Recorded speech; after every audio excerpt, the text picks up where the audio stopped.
রেজিস্ট্রির দিন পরার জন্য আমি কী শপিং করেছি সমস্তটাই তোমাদেরকে দেখাচ্ছি। ফার্স্টে তো ওই দিন আমি যে শাড়িটা পরবো সেটা দেখাই। এটা আমি শাড়ির হাট থেকে নিয়েছিলাম, যার অ্যাকচুয়াল প্রাইস তো ছিল 2400 টাকা, বাট আমি অফারে এটা 2205 টাকায় পেয়েছি।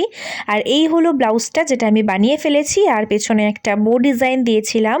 আর ইউজুয়ালি তো আমি সবসময় লাইট কালারের শাড়িই পরি, বাট যেহেতু এটা একটা বিয়ের অনুষ্ঠান তাই বড়রা বললো সবসময় লাইট চলে না, একটু ডিপ কালারের কিছু নে। তো সেই কারণে এই রানি পিঙ্ক কালারের শাড়িটা নেওয়া। আর এটা তো পেডিকোট ছিল। আর এই নাইট স্যুটটাও আমি নিয়েছিলাম রেডের মধ্যে, তার কারণ শাড়ি চেঞ্জ করে রাত্রিরের দিকে তো কিছু একটা পরতে হবে, তো তাই।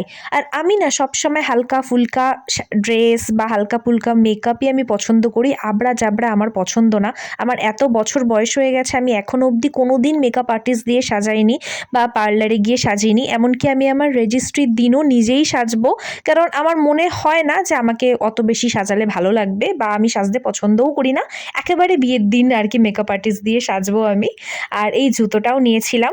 তো এই তো ছিল আপাতত, বাকি ভ্লগ আসবে খুব তাড়াতাড়ি। তো চলো টাটা।